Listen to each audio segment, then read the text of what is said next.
We're going to cover a lot of things today, and this is kind of the type of presentation that I enjoy the most. I mean, this is my background and Ross's background. We're bankers by training, and both of us have been with the state for over 15, 16 years with the state of Georgia. But our training is in banking. We have worked with economic development finance for over 15 years. And I think today might be helpful. I may be saying some things that are very basic, and I just wanted to make sure I covered everything. I'm going to get into analyzing financial statements in other areas. So it may be fairly basic, but then hopefully we'll step it up a little bit. But you're going to see exactly how we analyze, these companies. The title of today's presentation is Determining a Company's Financial Strength.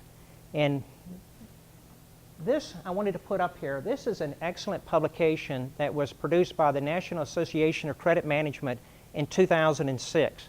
And I purchased about 4 copies of this, and I handed it out to our credit team. And I really like this publication. And they have some interesting examples in here, and 1 or 2 of that I will cite today. But that is very true that the art and science of doing any type of financial analysis, I'll jump to the science is the ratio calculations, the number crunching that we do, and you can pretty much have a formula to calculate certain ratios. Today we're going to talk about an important ratio. Ross will probably get in a little detail, called a debt to equity ratio. But that's the science part of financial risk analysis, and it's not just the science. The art is interpreting the numbers, what they mean, and then making decision making. And it's things that we'll talk about today, dealing with trends and so forth, doing trend analysis, looking at trends, looking at the notes of the financial statements, kind of digging. Because these are the most difficult time since the Great Depression that we're working with companies. My banking career began in 1978-79 with Wachovia First National Bank of Atlanta here in Atlanta. I've been through several recessions, but there's never been a recession as great as this since the Great Depression. They'll go down as the Great Recession, the biggest financial meltdown since the Great Depression. And it's more critical than ever to do a good financial analysis.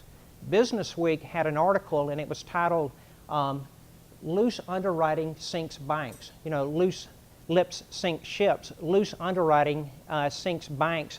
And Georgia knows that more than any other state in the United States about bank failures. But it is so important doing a credit analysis.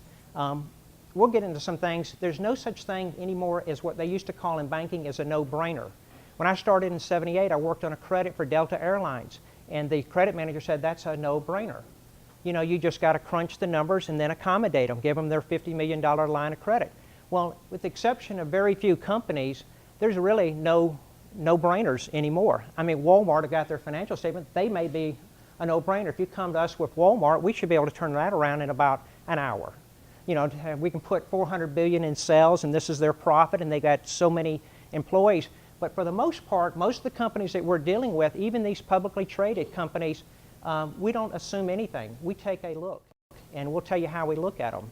And also I wanted to mention that we've looked at everything from startup operations to publicly traded companies. We look at development stage companies, which I've mentioned that already, but I'll talk about that in a second, that Costas is very familiar with. But we work with companies that are privately held, companies that are existing in Georgia that are expanding, companies you're recruiting into the state.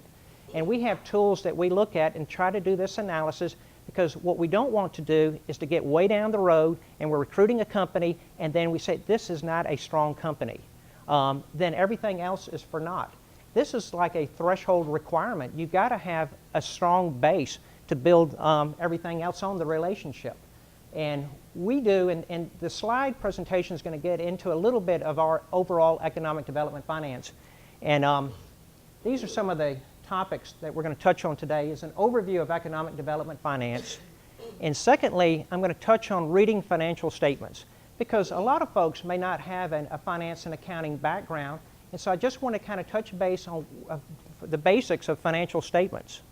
We will get into some areas of underwriting, and those are some of the topics that I'll discuss: credit indicators, development stage company, talking about how valuable a business plan is, which is critical, especially for a startup company, especially for a company that's privately held that's expanding.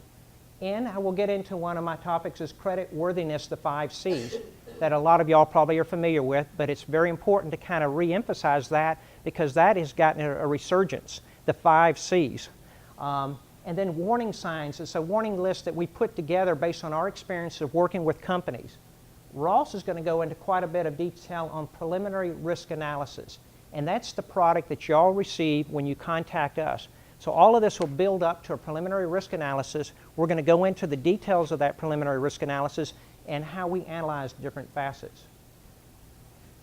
When I've done several presentations, and this is actually a part that's on our website that Brian Williamson likes, and he shared this with the governor's office, and our commissioner likes, is that economic development finance, for the most part, it bridges financing gaps on projects. And y'all are working more incentive-type projects, and that's not always the case that there's going to be a gap. The incentive is you're trying to incentivize this company to locate in the state. But a lot of economic development finance in its purest form, it deals with filling gaps on projects. We have a total, and this may be wrong, but Joni can correct me, around 24 economic development programs that we touch at DCA. And I counted one day at least 9 to 10 have loan components to them. Well, a lot of our projects that we deal with, there's gaps in this project. I mean, this is going beyond, but y'all should be aware we have downtown development programs. We have entrepreneurship small business at One Georgia. We have Appalachian Regional Commission. If you're familiar with our website, you can see all of these programs. Well, a lot of projects have what's called a gap. The company will have the wherewithal to put X amount of dollars, that's their equity into a project. The company can go and borrow X amount of dollars, but then there's a gap between what a company is able to contribute and what a company is able to borrow, and a lot of our programs fill that gap. And the goal of economic development finance, and I was telling a friend of mine at the bank, it's never more important the role that we're playing in this room right now. This is the most important time ever to be in economic development, what y'all are doing and what we're doing. It's not, we're very needed right now, the project managers, y'all's job and our job, to go ahead and try to create jobs because we're in what's called a jobless recovery. So today there's an announcement, and I think Joni's going to be, not an announcement, a groundbreaking ceremony at NCR, just an example. Y'all have worked that project, we've worked that project, and that's creating jobs for the state of Georgia. Well, our jobs is somebody else's loss, and that's what we're trying to do, is not somebody else's loss, is our job is to create jobs and create sustainable jobs and to create private investment. So the economic development arena that y'all are operating in, that we're operating in, it is really the most rewarding times to be in this. I mean, when times are booming, it's almost order taking. People are standing in line, they're coming in, and we can nitpick. But now we have to be very careful on the companies that we're analyzing, the companies y'all are recruiting, how we're analyzing them. John? All right, this is some of the things I was just talking about. Gap financing is generally more appropriate to loan transactions than incentive deals. Now, one thing that I have noticed on the incentive deals that y'all are working, we're starting to see some loans.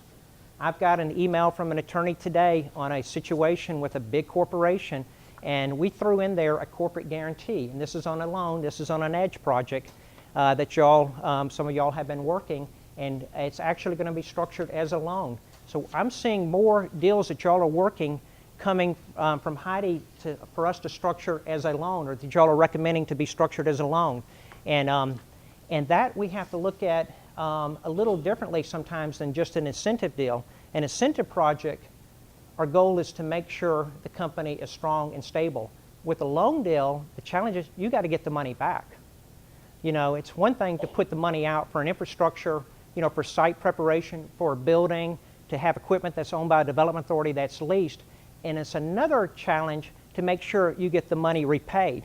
So that's why some of this today that we're touching base into the credit analysis and with loans is going to be pertinent to what y'all are doing, because I've got a hunch we may be seeing, y'all may be seeing more deals that are going to be structured as loans with a repayment.